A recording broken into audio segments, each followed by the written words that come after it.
Hermanos, buenos días. Vamos a entrar a la palabra de Dios y emocionados porque comenzamos una nueva aventura, un nuevo libro en el Éxodo. Así que acompáñame al capítulo 1, por favor. Y Éxodo del 1 hasta el 22. Que sea un inicio en el que podamos ser animados a seguir, digamos, toda la serie, ¿no? Que podamos, cada domingo podamos decir, ya quiero saber qué pasó después, ¿no? Y que no sea como una situación en la que digamos, ay, el Éxodo está muy largo, ¿no? 40 capítulos, sino que eso nos anime, nos permita tener ese deseo de poder seguir escuchando a nuestro Dios en secuencia en el libro. Así que Éxodo 1, del 1 al 22, voy a tomar la lectura, me sigues porque es un poquito larga, y dice así la palabra de Dios. Estos son los nombres de los hijos de Israel que entraron en Egipto con Jacob. Cada uno entró con su familia: Rubén, Simeón, Leví, Judá, Isaacar, Zebulón, Benjamín, Dan, Neftalí, Gad y Aser. Todas las personas que le nacieron a Jacob fueron 70. Y José estaba en Egipto, y murió José y todos sus hermanos y toda aquella generación. Y los hijos de Israel fructificaron y se multiplicaron, y fueron aumentados y fortalecidos en extremo, y se llenó de ellos la tierra. Entre tanto, se levantó sobre Egipto un nuevo rey que no conocía a José. Y dijo a su pueblo: he aquí, el pueblo de los hijos de Israel es mayor y más fuerte que nosotros. Ahora pues seamos sabios para con él, para que no se multiplique y acontezca que viniendo guerra, él también se una a nuestros enemigos y pelee contra nosotros y se vaya de la tierra. Entonces pusieron sobre ellos comisarios de tributos que los molestasen con sus cargas, y edificaron para Faraón las ciudades de almacenaje, Pitón y Ramesés. Pero cuando más los oprimían, tanto más se multiplicaban y crecían, de manera que los egipcios temían a los hijos de Israel. Y los egipcios hicieron servir a los hijos de Israel con dureza, y amargaron su vida con dura servidumbre en hacer barro y ladrillo, y en toda labor del campo y en todo su servicio, al cual los obligaban con rigor. Y habló el rey de Egipto a las parteras de las hebreas, una de las cuales se llamaba Cifra y otra Fua, y le dijo: cuando asistáis a las hebreas en sus partos y veáis el sexo, si es hijo, matadlo, y si es hija, entonces viva. Pero las parteras temieron a Dios y no hicieron como les mandó el rey de Egipto, sino que preservaron la vida a los niños. Y el rey de Egipto hizo llamar a las parteras y les dijo: ¿por qué habéis hecho esto?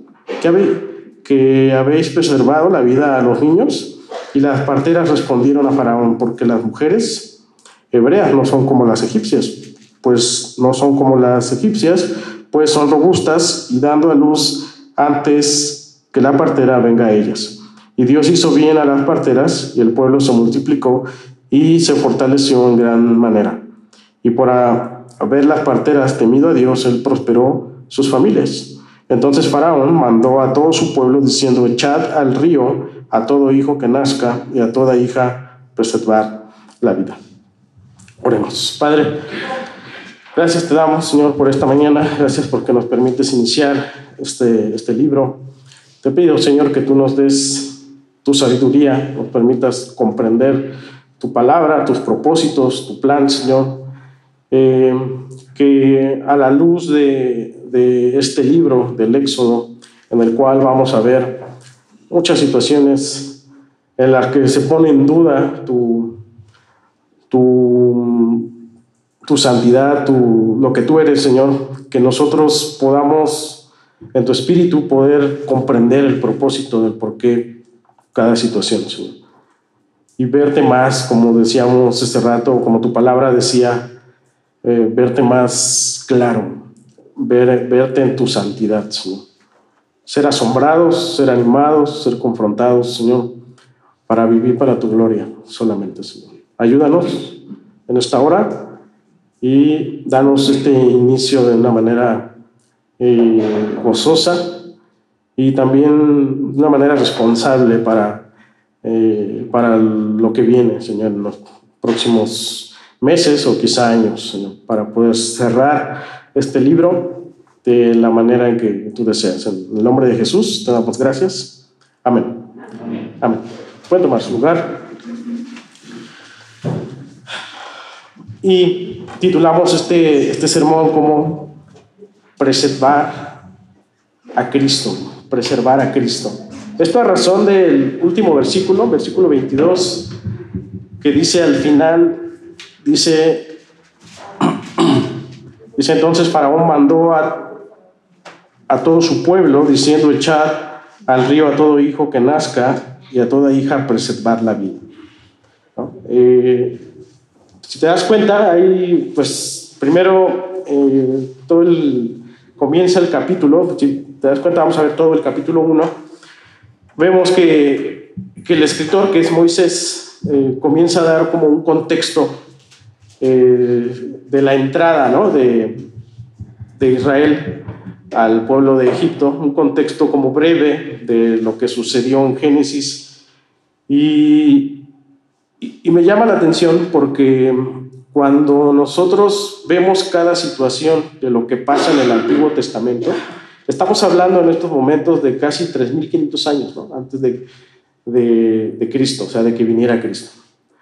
Entonces, el pueblo de Israel, desde que José murió, ya habían pasado 400 años hasta este punto, ¿no? De hecho, quiere decir que el pueblo de Israel llevaba pues ya más de 4 siglos, un poquito más, poquito menos de esclavitud, ¿no? Entonces, llama la atención que Dios, a pesar del tiempo, ¿verdad?, Él seguía firme con el plan, ¿no? Seguía firme con este plan ¿de qué? De preservar a Cristo, ¿no? Puesto que, si ustedes recuerdan, a Abraham le da una promesa, ¿verdad? Y le dice a Abraham que de su simiente serán benditas todas las naciones, ¿no? Y le da esta promesa a Abraham de darles una tierra, y le da esta promesa de multiplicarse, ¿no? Y vemos aquí, a lo largo de este capítulo, que una de las razones por las cuales el faraón estaba molesto o tenía temor era por esta multiplicación de los israelitas.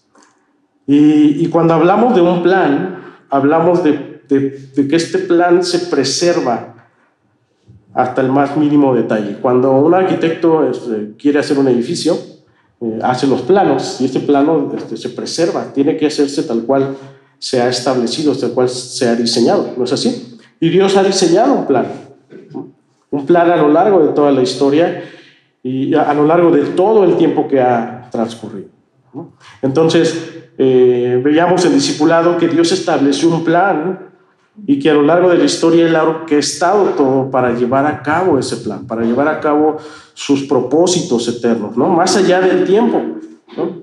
Dice la palabra de Dios que un año para el Señor es como un momento muy pequeño, ¿no? O un momento muy pequeño es como si fuera un siglo para Él, un milenio para Él. Entonces, la palabra de Dios nos ha sido dada, ¿verdad?, para que conozcamos ese plan, para que seamos partícipes de ese plan, ¿no? Y este plan cae bajo un nombre, que es nuestro Señor Jesucristo. Todo se ha tratado de Cristo. Capítulo 1 del Éxodo se ha tratado de Cristo, ¿no?, de preservar ese plan, ¿no? Vamos a verlo un poquito más claro, ¿no? De hecho, Colosenses nos deja claro, capítulo 1, 16-21, lo voy a leer rápidamente.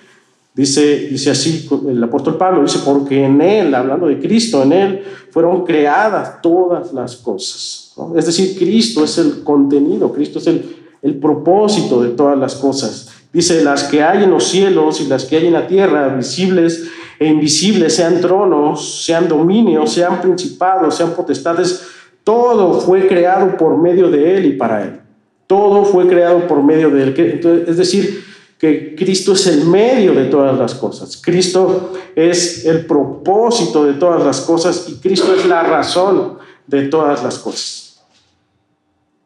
Entonces, toda la Escritura se trata de nuestro Señor Jesucristo, y el Éxodo comienza con esta entrada. Y comienza, el capítulo 2 va a hablar acerca de Moisés, y Moisés va a entrar dentro de ese propósito de preservar a Cristo. ¿Cuál era el propósito, del que el Señor quería mostrar a través de Moisés? Cristo, ¿verdad? Cristo, el nacimiento de Cristo. De hecho, Moisés, vamos a ver más adelante que Moisés dice, hay un profeta mucho mejor. Y Moisés está refiriéndose a Cristo. Entonces, sigue diciendo Colosenses, dice, y Él es antes de todas las cosas, y todas las cosas en Él subsisten, y Él es la cabeza del cuerpo, que es la iglesia. Él es el que es el principio, el primogénito de entre los muertos, para que en todo tenga la preeminencia. ¿Qué es preeminencia? Dice Pablo, para que en todo Cristo sea el primero, tenga el mérito en todas las cosas. Dice, por cuanto agradó al Padre que en Él habitase toda la plenitud, que en Cristo habitase toda la plenitud de Dios. Y por medio de Él reconciliar consigo todas las cosas, así las que están en la tierra como las que están en los cielos, haciendo la paz mediante la sangre de su cruz. El plan de Dios trae orden al caos. Cristo es el plan reconciliador. La entrada de Israel a Egipto es parte de ese plan, es parte de que Dios quiere comunicar al Hijo, quiere comunicar a Cristo. Vamos a verlo, el tabernáculo, ¿verdad? Es parte de ese plan que el tabernáculo quiere comunicarnos al Señor Jesucristo, ¿no? Entonces, Cristo es ese plan pacífico, es ese plan esperanzador entre los suyos y Dios. Por eso Dios lo pone por cabeza, y por eso en Él habita toda la plenitud. ¿Para qué? Para que sea completo este plan, ¿no? Una plenitud que dice Juan, que de esa plenitud tomamos todos, ¿verdad? Puesto que Él nos da su Espíritu, entonces tomamos de esa plenitud de Cristo, esa plenitud que Isaías nos habla acerca de estos 7 espíritus, ¿no? El espíritu de Jehová, el espíritu de temor, el espíritu de sabiduría, el espíritu de inteligencia, ¿no? Estos 7 espíritus que nos hablan de la plenitud de la cual reposó en Cristo, y de esa plenitud nosotros tomamos en Él a través de su Espíritu, ¿no? Ese Espíritu que nos ha sido dado como guía, como ayudador, ¿verdad? En nosotros, ¿no? Así que Dios nos preserva en todo momento. Dios preserva en todo momento al Hijo, porque Él es el plan de principio a fin. Todo se ha tratado de Cristo, de principio a fin. Y si Dios preserva a Cristo, Dios preserva al Hijo, preserva a los que están con el Hijo, ¿no? Por eso es que la vida se trata de preservar a Cristo. ¿Por qué? Porque Él es el medio, porque Él es el propósito, porque Él es el mérito, Él es la cabeza de ese plan glorioso de Dios, ¿no? Dice Salmos 121:8, Jehová guardará tu salida y tu entrada desde ahora y para siempre, ¿no? Hablando del Hijo, ¿no? Dios preserva desde el principio hasta el fin, ¿no? Por eso titulamos este sermón Preservar al Hijo, un tema que claramente se desarrolla en Éxodo 1, Dios preservando la simiente de la mujer. ¿Se acuerdan? Génesis 3:15, ¿no? Esta simiente de la mujer es preservada, puesto que es Dios guardando su pueblo, es Dios comunicando a su Hijo, comunicando que Él sería herido en el calcañar, ¿no? Hablando de la crucifixión. Dios multiplicando, Dios fortaleciendo, aumentando a su pueblo. ¿A razón de qué? Del Hijo amado, a razón de Cristo, nuestro Señor, ¿no? Y vamos a ver 4 puntos importantes que quiero hacerlo un poquito más dinámico, porque si se dan cuenta son 22 versículos, entonces vamos a tratar de ser más rápidos, pero vamos a ver 4 puntos importantes. Dios preserva su promesa multiplicando. Dios preserva su promesa a pesar de la sabiduría de hombres. Dios utiliza a su pueblo para preservar. y Dios bendice y prospera a quien preserva al Hijo. Así que vamos a entrar al primer punto. Primer punto, Dios preserva su promesa multiplicando. El Éxodo comienza dando un contexto, te decía, al Génesis, pero haciendo énfasis en su continuación, ¿no? Recuerden, te decía, han pasado 400 años de José, bisnieto de Abraham, ¿no? Que salvó a Egipto, ¿no? A través de sus sueños, ya lo veíamos en la predicación pasada, un poco, al mundo, que estaba pasando por hambre, ¿no? Puesto que escuchó a Dios, el cual le habló a través de un sueño, ¿no? De Faraón, y José interpreta estos sueños y ayuda a Egipto a poder pasar por esta temporada, ¿no? Significa que los judíos han pasado todo este tiempo en esclavitud, es decir, desde que José murió hasta este punto del Éxodo, hasta cuando viene Moisés, han pasado 400 años pues, de esclavitud, ¿no? José, lleno de la sabiduría de Dios, su buena administración, fue enaltecido, fue honrado en un puesto importante en Egipto, fue virrey de Egipto. Entonces es José quien da la entrada a sus hermanos, que eran estos 11 hermanos, y su padre. Y entonces dice al principio de la palabra de Dios aquí en Éxodo 1 que eran 70 personas, ¿no? La familia de todos sus hermanos, y el cual, versículo 1 al versículo 4, nos da en específico los nombres. Vamos a entrar al versículo 1. Dice, estos son los nombres de los hijos de Israel que entraron en Egipto con Jacob, cada uno entró con su familia, ¿no? Entró Jacob con sus 11 hijos, ¿no? Dice, ¿quiénes eran estos hijos? Dice Rubén, Simeón, Leví, Judá, Isaacar, Zebulón, Benjamín, Dan, Neftalí, Gad y Aser. Dice versículo 5, todas las personas que le nacieron a Jacob fueron 70. Y José estaba en Egipto. Y luego dice el 6, y murió José y todos sus hermanos y toda aquella generación, ¿no? Entonces, José, siendo virrey de Egipto, da entrada a su familia. Entran 70 personas entre sus padres, las familias de sus 11 hermanos. Entonces, obviamente, para cuando comience el Éxodo, pues José y toda esa generación pues ya había muerto, ¿no? Y entonces va a llegar otro faraón. Entonces otro faraón pues desconoce la historia de José, y entonces es cuando comienza a tener temor, ¿verdad?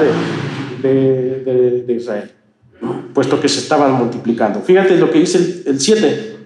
Y los hijos de Israel fructificaron y se multiplicaron y fueron aumentados y fortalecidos en extremo, y se llenó de ellos la tierra.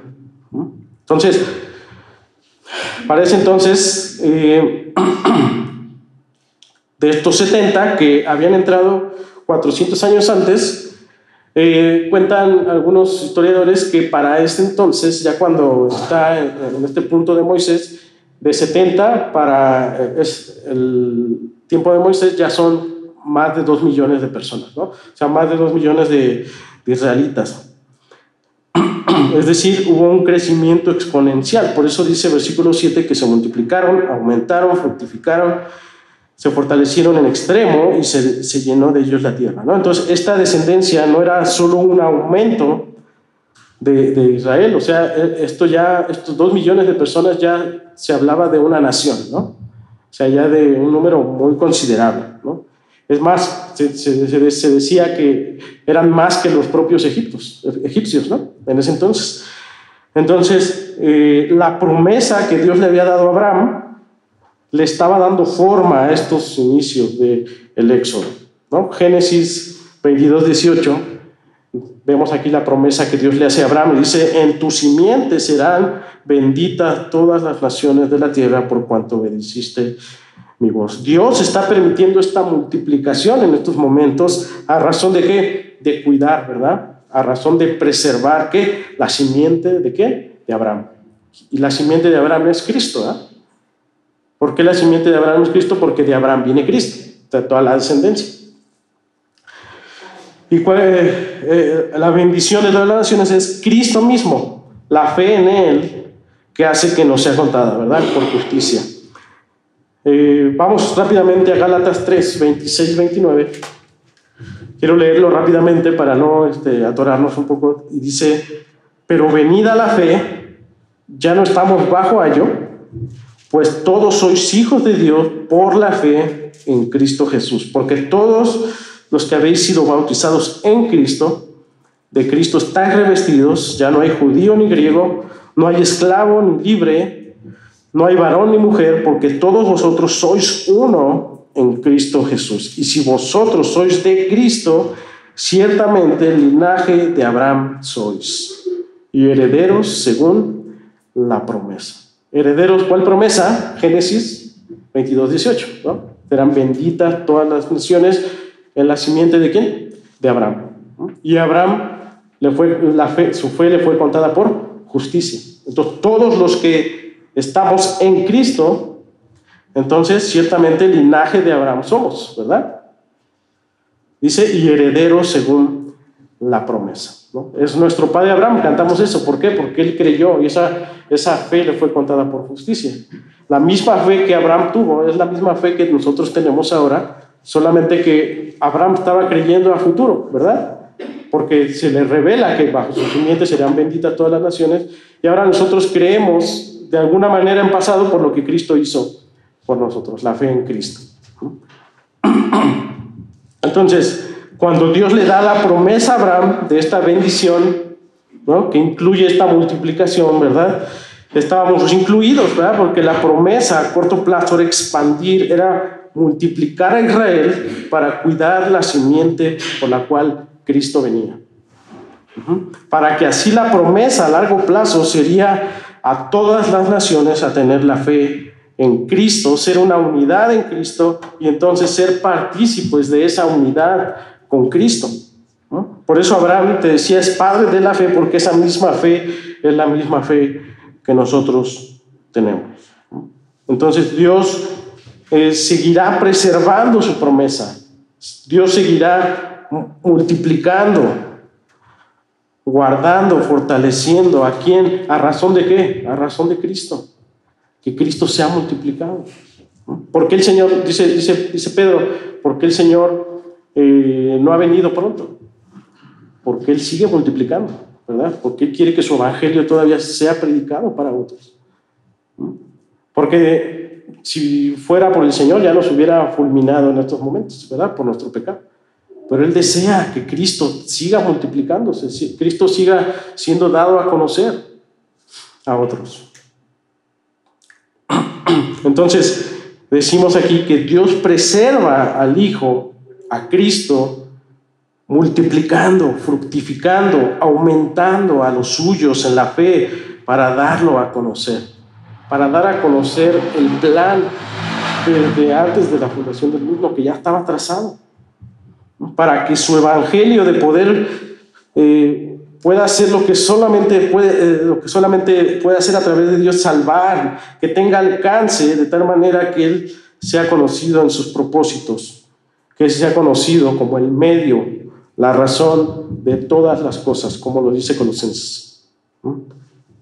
La pregunta que podemos hacernos aquí: ¿tú estás siendo parte de este plan, de esta multiplicación? Somos llamados a predicar el evangelio, a expandir el evangelio, ¿no? A predicarlo a todas las naciones. ¿Tú estás siendo tú parte de este plan de Dios, ¿no?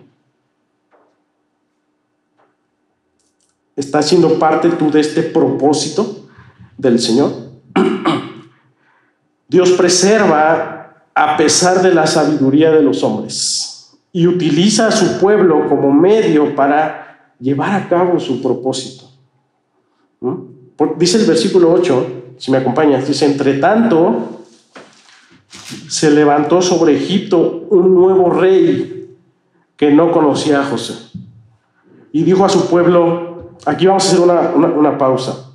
Dice que se levanta este rey, este nuevo rey, y cuando dice este nuevo rey que no conocía a José, nos está hablando de un rey externo a a Egipto. Es decir, en esos tiempos, cuando nace Moisés, se llamaba esta civilización los Hyksos. Esta civilización conquista a Egipto, ¿no? Y tira al rey que estaba antes y se introduce a Egipto, ¿no? Esta civilización, que eran los Hyksos, son aquellos que introducen los carros. ¿Han visto esta película de Ben-Hur? Que los carros del faraón, con los caballos, introducen armas, introducen un poco más de tecnología para ese tiempo. Entonces entra este nuevo rey, entonces pues obviamente no conoce la historia de Egipto, no conoce incluso lo que había pasado con José, ¿no? Entonces así que era obvio que esta nueva civilización que conquista Egipto, pues era obvio que se sintieran amenazados, ¿verdad? Al ver a los israelitas que se estaban multiplicando y que se estaba fortaleciendo en número. Dice el 9, vean cuál es la expresión de este rey. Versículo 9 dice: he aquí, el pueblo de los hijos de Israel es mayor y más fuerte que nosotros. Los egipcios temían que los israelitas se unieran a sí mismos contra esta civilización. De hecho, estaban los Hyksos, pero también estaba otra civilización arriba que eran los eteos. Entonces, los Hyksos tenían también mucho roce con los eteos, y entonces al ver este nuevo rey, al ver que los israelitas eran muchos, tuvo temor de que quizá estos israelitas se pudieran unir a los eteos y poder derrotarlos, ¿no? Entonces, dice el 10, ahora pues seamos sabios. Fíjate lo que dice el faraón, dice: ahora seamos sabios para con él. Vean, si quieres subrayar esto o ponerle ahí un indicador, dice: para que no se multiplique. O sea, lo que quería el faraón en ese tiempo es decir, hay que parar que la multiplicación de los israelitas, porque si dejamos un tiempo más, ya no van a ser 2 millones, sino que van a crecer aún más. Y nos vamos a ver vulnerables en algún tiempo. Dice: y acontezca que, viendo guerra, él también se una a nuestros enemigos y pelee contra nosotros y se vaya de la tierra. Vean aquí un problema. ¿Se acuerdan? Dentro de la promesa de Dios a Abraham era que sean benditas, ¿qué? Todas las naciones. Y iba a ser preservada esa promesa a razón de ¿qué? De multiplicación, de que sean fructiferados, así se dice. Bueno, ¿qué es lo que quiere hacer este faraón? Frenar esa promesa, ¿verdad? Porque dice: seamos sabios, ¿para qué? No se multiplique. Entonces aquí este faraón ya está chocando ¿con qué? Con las promesas del Señor. Este faraón quería evitar la multiplicación para que su gobierno no fuera quebrantado. Para su gobierno, esta idea de no multiplicar más a este pueblo, pues era una idea sabia dentro de su civilización, ¿no? O dentro de su gobierno, ¿no? ¿Por qué? Porque él deseaba prevenirse, él deseaba guardar a su imperio. Pero para Dios significaba detener su plan, significaba desafiar los propósitos de Dios. Por eso Dios mismo va a poner en marcha la salida de Israel a la tierra prometida que le dijo a Abraham, ¿no? Más de 400 años atrás, ¿no? Y de esto vemos que no hay nada nuevo, ¿verdad?, debajo del sol, decía Salomón, ¿verdad? Cualquier idea que parezca sabia, cualquier idea que parezca buena, ¿no?, pero que está en contra y fuera del plan de Dios, es ocasión de atentar, es ocasión de desafiar al glorioso plan de nuestro Dios. Cualquier idea que parezca sabia de los hombres, pero que atente contra el plan de Dios, es una idea que desafía, es una idea que atenta contra el plan de Dios, ¿no? No hay nada nuevo debajo del sol, ¿verdad? Hay nuevas ideologías ahora, ¿sí?, que parecen buenas, ¿no? el matrimonio igualitario, ¿verdad? Parece bueno, amor es amor, dice la gente, ¿verdad? Pero son ideales, ¿verdad? Que atentan contra Dios e incluso atentan contra la multiplicación, ¿verdad? Estas ideas, la idea del yugo desigual, ¿no? No es necesario casarme, ¿verdad? Estamos mejor así, podría ser bien. Podríamos tomarlo como buena idea, ideología de género, ¿no? Feminismo. Incluso esta idea marxista, ideologías de sabiduría humana que suenan muy bien, ¿no? Y que la gente, la verdad es que dice, suena muy bien, me adapto a estas ideas. Pero como están en contra de Dios, estas atentan a los propósitos de Dios, atentan a el plan glorioso de Dios. Cuando ocurren estos ideales buenos, quien está detrás de todos estos ideales es Satanás. Porque ¿qué es lo que quiere Satanás? ¿Qué es lo que quiere hacer Satanás? Dividir, ¿verdad? Matar, destruir. ¿Y qué es lo opuesto que hace Dios? Dios no divide, ¿verdad? Dios multiplica, ¿verdad? Dios bendice, Dios une. Satanás destruye, pero Dios une.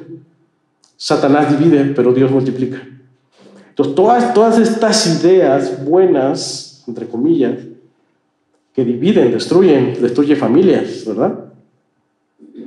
Por quien está detrás de estas es Satanás mismo, porque ese es su propósito de él.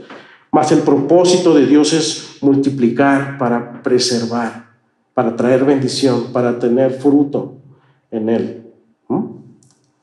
Mientras el plan de Dios es multiplicar, unir, el plan de Satanás y del hombre es dividir y destruir. ¿En qué plan tú estás ahora? ¿Estás en este plan del Señor de multiplicar, de ser fructífero, de que su palabra sea dada a conocer, de que Cristo sea dado a conocer? O en este plan de destruir, ¿verdad? En este plan de dividir, ¿no? Como tú te conduces a otros, multiplicas, o estás multiplicando o estás dividiendo. Cuando tú platicas con otros, cuando tú te relacionas con otros en la misma iglesia, tu intención o tu manera de ser es para multiplicar, para bendecir o para dividir, ¿no? O para hacer que otros se vayan de la iglesia o para hacer que otros vengan a la iglesia, ¿no? ¿En qué línea estás entonces? Fíjate cómo estructuraron bien lo que ellos veían como un problema. Ellos crearon varios planes, los egipcios. Ellos dijeron, vamos a ser sabios, entonces vamos a detener que ellos se multipliquen, ¿no? Y entonces idearon planes para esto. Fíjate el versículo 11. Entonces, vean su plan. Entonces pusieron sobre ellos comisarios de tributos que los molestasen. Con sus cargas edificaron para Faraón las ciudades de almacenaje, Pitón y Rameses. O sea, los egipcios no solamente vieron a los israelitas como una amenaza, sino como un activo económico. No solamente dijeron, son un montón, es una amenaza, se pueden unir con nuestros adversarios y nos pueden derrocar, sino que ellos dijeron, pues vamos a darles, vamos a molestarlos con cargas, con nuestros edificios, para que, pues además de que evitamos que se multipliquen, evitamos que se vengan contra nosotros, pues también que sean un activo económico con nosotros, ¿no? Entonces, se dice que en ese momento ellos edificaron grandes ciudades. Algunos dicen que incluso ellos mismos fueron los que realizaron estas pirámides, ¿no? Está en duda esta situación, pero puede ser, ¿no? Puede ser que los mismos judíos fueron los que realizaron estas pirámides muy famosas, ¿no? Entonces, por tanto, la esclavitud serviría para matar como dos pájaros de un tiro, ¿no? Controlar el peligro del pueblo y potenciar la utilidad de Egipto. Y esto es para cualquier gobierno, es sabio, ¿verdad? Es una idea sabia, ¿no? Qué sabia civilización, ¿no? Pero ¿saben qué? O sea, cuando hay más necedad de evitar los propósitos de Dios, cuando hay más necedad de parar con el plan de Dios, más Dios se sale con la suya. Fíjate el versículo 12. Pero cuanto más los oprimían, tanto más se multiplicaban y crecían.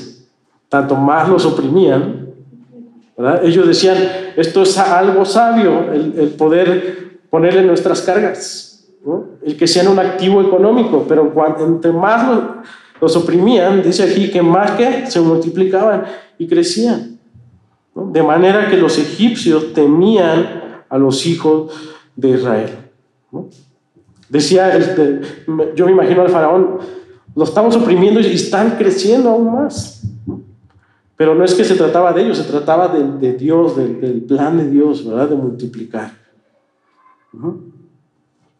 O sea, no hay sabiduría humana que pueda ser mejor, ¿verdad?, que la sabiduría de Dios. Al final el pueblo siguió multiplicándose de gran manera, no frustrando los planes de Dios. Esto nos enseña, ¿verdad?, que Dios siempre se sale con la suya. Sus planes son hechos a pesar de ti, a pesar de mí. Sus planes van a seguir a pesar de ti y a pesar de mí. Es más, yo voy a morir y sus planes van a seguir. No están sujetos a lo que dice alguien o a lo que dice algún gobierno, a lo que dice algún rey. Sus planes al final siempre van a ser hechos. Él va a seguir trazando su plan, Él sigue trazando su plan.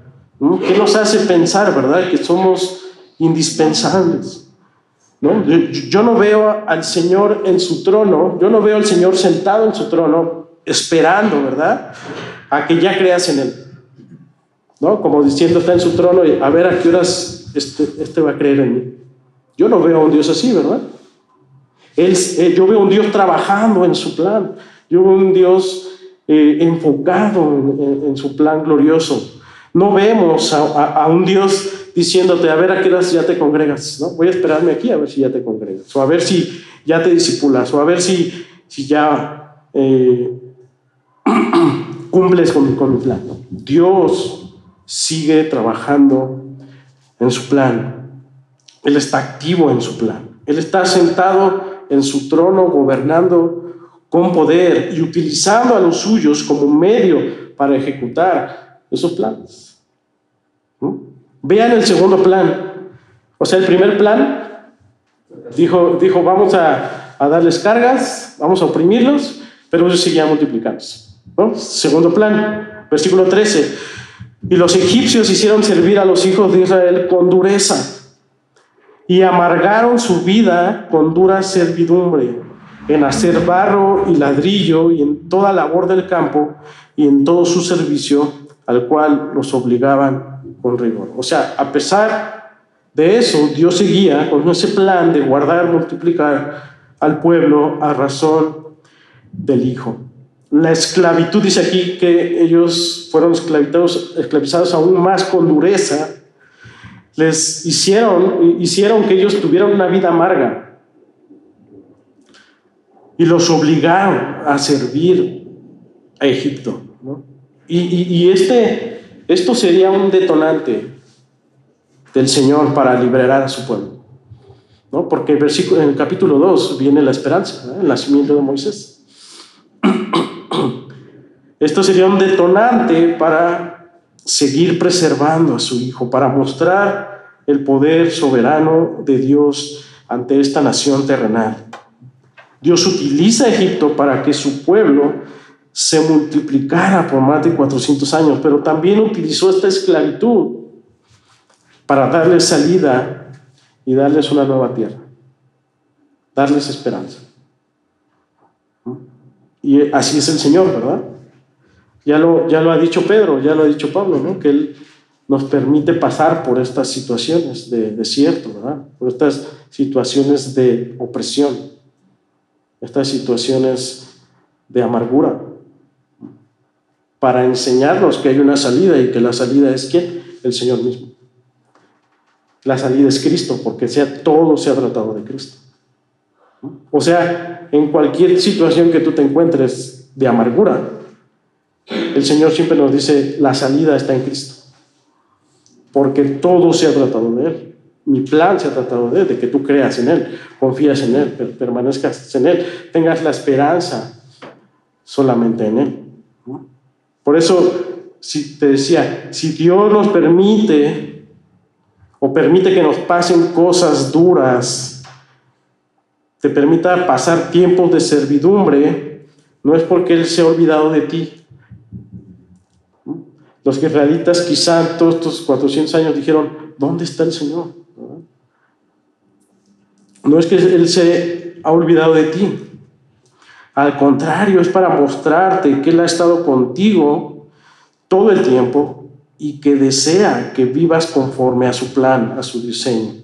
Dios estaba diciéndole al pueblo, mientras estaba esclavizado y multiplicándose, Él está diciendo, no están solos. Hay esperanza. Prácticamente es lo que Dios les está diciendo. O sea, a pesar de que Israel estaba viviendo en esta esclavitud, con el simple hecho de ellos ver que ellos estaban multiplicando, Dios les está diciendo, no están solos. La promesa sigue. La promesa sigue tal cual yo se lo dije a Abraham. Porque obviamente ellos sabían quién era Abraham. Ellos obviamente sabían cuál era la promesa, ¿no? Entonces, pero también les está diciendo, hay esperanza. ¿Y cómo les ha dicho que hay esperanza? Cuando viene Moisés, ¿no? Pero eso lo vamos a ver más adelante. Dice Job 12:23, Él multiplica las naciones y Él las destruye, esparce a las naciones y las vuelve a reunir. Entonces vemos aquí que Dios multiplica para preservar. Él de alguna manera destruye para renovar. Él esparce para reunir. Esto a razón de su plan glorioso. Vean el tercer plan egipcio. Vamos al versículo 15.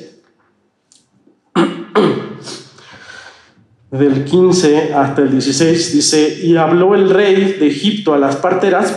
Este es otro tercer plan, ¿no? Al ver que ellos fueron sujetos a amargura, les dieron más cargas, el faraón seguía multiplicando, ¿no? Entonces hay un tercer plan y dice, y habló el rey de Egipto a las parteras de las hebreas, una de las cuales se llamaba Cifra y otra Fua, y les dijo, cuando asistáis a las hebreas en sus partos y veáis el sexo, si es hijo, matadlo, y si es hija, entonces viva. Otra idea sabia de este gobierno, mata a todos los niños. Si es varón, mata. Y dice el faraón, con esto la vamos a hacer, ya no se van a multiplicar, ¿verdad? En sus dos intentos fallidos de evitar esta multiplicación, el faraón manda a llamar a estas dos mujeres, estas parteras importantes. Cifra significa belleza, Fua significa esplendor. Él les da la instrucción de matar por medio de ellas a todo varón que naciese para evitar la propagación, para evitar la multiplicación, ¿no? Vean que la idea sabia de este hombre egipcio, de este faraón, era dividir, ¿verdad? Era no dejar multiplicar. Esto estaba en contra de ¿qué? De las promesas de Dios. Esto estaba en contra de lo que Dios quería, ¿no? Pero Dios siempre se sale con la suya y Dios siempre lleva a cabo sus planes a pesar de él, ¿no? Entonces, por eso dice el 17, y de aquí vamos a ver que Dios utiliza a su pueblo para preservar, para llevar a cabo sus planes. Dice el 17, pero las parteras, ¿qué? Temieron a Dios. Y no hicieron como les mandó el rey de Egipto, sino que preservaron la vida a los niños. Vean, estas parteras temieron a Dios. Y al temer a Dios, eso nos hace ver que ellas entendían el plan de Dios. Y entonces ellas actuaron conforme al plan de Dios, no conforme al plan sabio del faraón, ¿verdad? ¿Cómo son tus respuestas ante cualquier situación? ¿Cómo respondes ante cualquier situación? ¿En temor a Dios? ¿A razón del plan de Dios? ¿O a razón de lo que el hombre te dice? ¿O a razón de lo que alguien te dice. Este pueblo, el pueblo de Dios, es aquel que preserva ese plan. Pero no solamente el pueblo tiene esa tarea de preservar el plan, sino también de participar en ese plan glorioso. El verdadero cristiano que está en el plan de Dios es aquel que teme a Dios, obedece a Dios y no a los hombres, y no a ideologías, y no a lo mundano, y no a lo que hay aquí en la tierra, no a ideologías sabias humanas.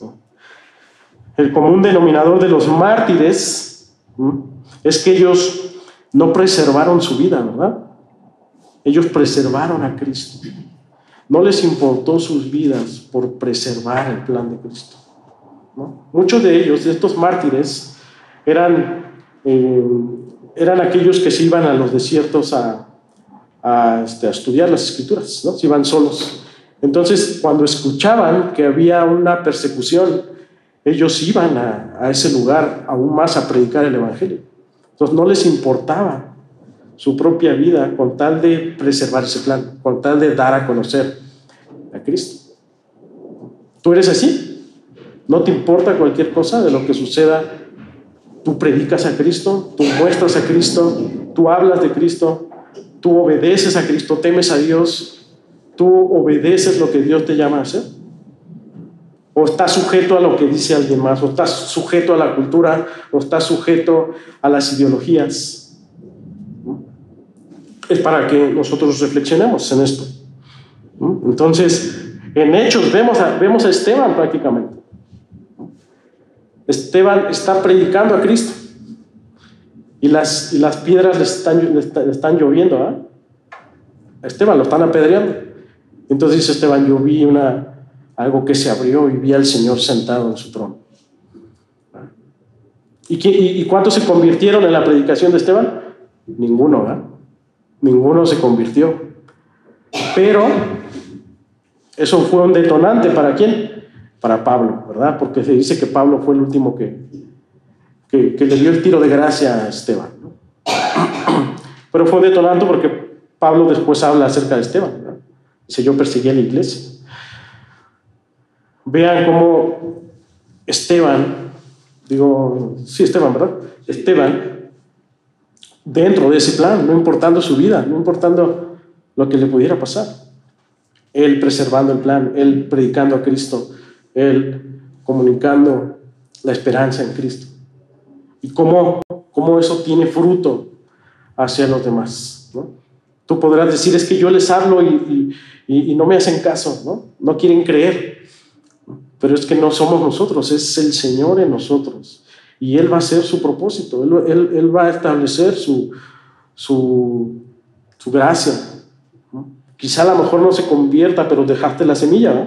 Dejaste la semilla ahí y llegue otro y la riegue, y llegue otro y plante, y llegue otro y no sé, o sea, le dé esta continuidad, ¿no? Entonces, vean, precisamente en este pasaje de Esteban, voy a leerlo rápido, dice: pero cuando se acercaba el tiempo de la promesa, ¿cuál promesa? Cristo, ¿verdad? Que Dios había jurado a Abraham, el pueblo creció y se multiplicó en Egipto. Perdón, estoy leyendo el 17 de Éxodo, pero ahora me voy a saltar a Hechos 7:55. De hecho, a ver, para ponerlo en claro, Esteban incluso está hablando acerca de este tema de Moisés, ¿no? Y hablando de este tema de Abraham, de esta promesa. Y luego viene el 55, está predicando el Evangelio, pero los está poniendo en contexto de lo que ha sucedido, de esta promesa. Y dice el 55: pero Esteban, lleno del Espíritu Santo, puestos los ojos en el cielo, vio la gloria de Dios y a Jesús que estaba a la diestra de Dios, y dijo: he aquí veo los cielos abiertos y al Hijo del Hombre que está a la diestra de Dios. Entonces ellos, dando grandes voces, se taparon los oídos y arremetieron aún contra él, y echándole fuera de la ciudad lo apedrearon. y los testigos pusieron sus ropas a los pies de un joven que se llamaba Saulo, Pablo, ¿verdad? Y luego Pablo en 1 Corintios 1:18 dice, el cual también os confirmará hasta el fin para que seáis irreprensibles en el día de nuestro Señor Jesucristo. Así que Dios utiliza a su pueblo para preservar a Cristo, para multiplicar a Cristo. ¿De qué manera estás siendo tú partícipe de eso, de esta preservación, de esta multiplicación de Cristo? Al igual que Faraón, el mundo nos va a cuestionar, ¿no? ¿Por qué temes a Dios? ¿Por qué lo haces? Fíjate, el Faraón cuestiona a las parteras, versículos 18 y 19, dice, y el rey de Egipto hizo llamar a las parteras y les dijo, ¿por qué habéis hecho esto? ¿Por qué habéis preservado la vida de los niños? Y las parteras respondieron a Faraón, porque las mujeres hebreas no son como las egipcias, pues son robustas y dan a luz antes que la partera venga a ellas, ¿no? Puede ser que ellas no contaron quizá toda la verdad, pero tampoco era mentira lo que estaban diciendo. Ellas no es que no se hayan sujetado a la autoridad por rebeldía, sino el punto aquí es que ellas temían a Dios. Ellas conocían el plan de Dios. Aún así, si fuera que las parteras hubieran mentido al Faraón, no fue por eso que Dios las bendijo, sino el Señor las bendice por su valentía piadosa al obedecer a Dios antes que a los hombres. Vean qué importante, ¿no? El resultado de preservar en el temor de Dios trae bendición y trae prosperidad en Cristo.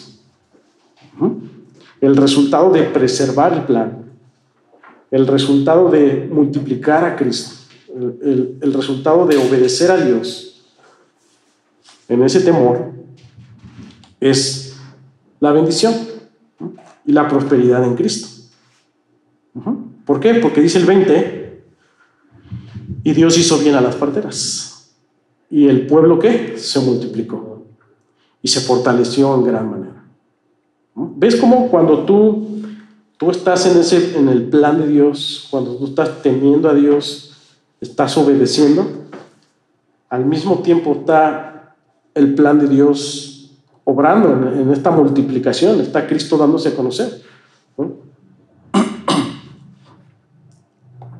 Y Dios está, a través de nosotros, en Cristo, está llevando a cabo sus planes, sus propósitos.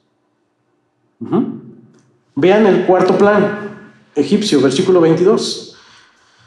Entonces Faraón mandó a todo su pueblo, diciendo, echad al río a todo hijo que nazca y a toda hija preservad la vida. 4 planes egipcios, 4 frustraciones egipcias. Esta última quedaría frustrada, ¿verdad? ¿Por qué? Porque al echar a los niños, pues de ahí viene ¿quién? Moisés, el que iba a liberar al pueblo de la esclavitud. El punto es aquí, la reflexión. ¿Qué plan tú estás siguiendo? ¿En qué plan tú estás? ¿A quién estás temiendo más? ¿Estás llevando bien a cabo este plan? ¿Estás temiendo a Dios y estás siendo ese medio para que el plan de Dios siga fluyendo, siga siendo dado a conocer a otros? Te decía anteriormente, sea como sea, el mundo, las ideologías, los hombres no van a detener ese plan, porque Dios ha orquestado toda la historia desde siempre. Dios bendice y prospera a quien preserva ese plan. Esa es la gran promesa. Dios bendice y prospera a quien da pie, a quien lleva a cabo su plan glorioso, a quien desea en fe que Cristo sea multiplicado, que Cristo sea dado a conocer. Si Dios preserva al Hijo, asimismo preserva a los que están en el Hijo. Llévate esa promesa. Romanos 8, 28, 30 dice así: y sabemos que a los que aman a Dios, todas las cosas les ayudan a bien. Esto es, a los que conforme a su propósito son llamados. ¿Conforme a los propósitos de quién? De Dios, ¿verdad? Conforme a los planes de Dios son llamados, porque a los que antes conoció también los predestinó para que fuesen hechos conforme a la imagen de su Hijo, para que Él sea el primogénito entre muchos hermanos. Y a los que predestinó, a estos también llamó, y a los que llamó, a estos también justificó, y a los que justificó, a estos también glorificó. Vean esta gran bendición, ¿verdad? Aquellos que están en que aman a Dios, aman sus promesas, creen en Él, las cosas les ayudan a bien. Dice aquí, ¿conforme a qué? A su propósito eterno. Dice, porque dice, antes, los que antes conoció también los predestinó para que fuesen hechos conforme a la imagen de su Hijo. O sea, mientras estamos en ese plan, mientras estamos nosotros siendo partícipes, el Señor también está en nosotros conformándonos, ¿verdad?, a la imagen de su Hijo. Y nos llama a que otros sean conformados también a la imagen de Cristo. Dios no cambia sus planes. Dios no tiene plan B. Su plan continúa. Y su plan va a continuar hasta que Él venga por segunda vez. Hasta que venga por los suyos y estemos con Él en gloria, cantándole por la eternidad. Dios no cambia sus planes, así que si en lo más profundo de tu corazón amas a Dios y buscas obedecer a Cristo, debes estar seguro que eres justificado y que serás glorificado en gloria por la eternidad.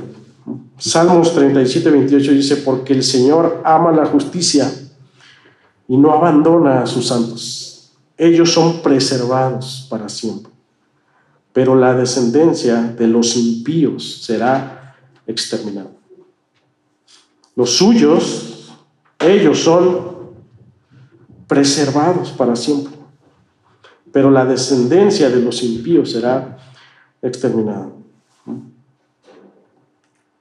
Porque el Señor ama a Cristo, entonces nosotros somos preservados. Amén. ¿Qué vas a hacer ahora? ¿Multiplicar o dividir? ¿Unir o desunir a otros? ¿Qué vas a hacer con este mensaje? ¿Desecharlo? ¿Atesorarlo? O tomar la responsabilidad, ¿verdad?, de preservar el plan. La responsabilidad de preservar a Cristo, adorar a Cristo, que Él se ha multiplicado. Antes bien, ¿conoces tú ese plan? ¿Conoces a Cristo? ¿Conoces su evangelio? Si es así, entonces sigue caminando, ¿verdad? Sigue fortaleciéndote en Él. Sigue buscando conocerle. Sigue entrando en lo secreto con Él, en la intimidad con Él. Sigue tú rindiéndote ante Él. Y una vez rindiéndote y una vez tú comprendiendo ese plan glorioso, dalo a conocer. Que Cristo sea multiplicado. Preserva ese plan. Comienza ya, comienza mañana, comienza hoy mismo en ser responsable en ese sentido, a obedecer, a servirle, a temer a Dios, a ser partícipe de su reino glorioso. Anímate, no te desanimes pronto. No digas, ya como que ya pasó mucho tiempo y no veo nada, ¿no? Sino anímate. Sigue caminando en fe, sigue fortaleciéndote en el Señor, síguete empapando de sus cosas, ¿no?, discipulándote, congregándote, buscando, no porque lo tengas que hacer y llegues a y porque lo hagas Dios te va a bendecir más, sino porque amas a Dios, sino porque tú sabes que Él te conoce que tú sabes que eres pecador, pero que Él te ha salvado por gracia. Y si te tiene aquí en este lugar es porque Él desea tener esta relación contigo. Entonces ahora sí tú ve y lleva a cabo ese plan, que Cristo sea multiplicado. Amén. Bien, vamos a orar. Dios bendito, gracias te damos por esta mañana. Gracias por permitirnos comenzar este primer capítulo. Señor, tú sabes lo malo que soy hablando, pero creo que, Señor, el mensaje está ahí, Señor. Necesariamente necesitamos conocerte, Señor.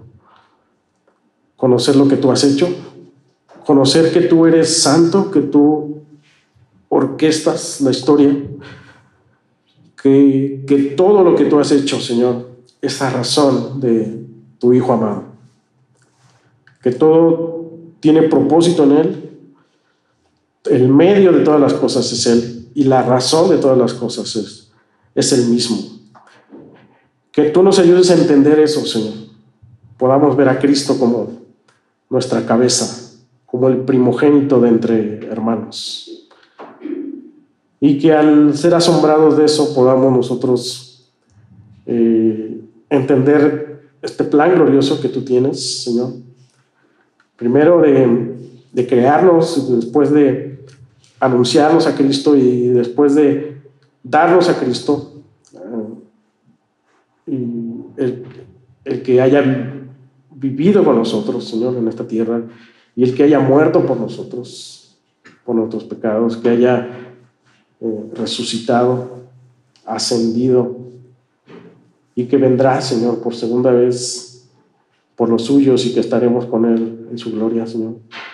Que eso podamos abrazarlo de tal manera que seamos impulsados a ser medio para llevar a cabo o ser partícipes de este plan glorioso que tú tienes, Señor.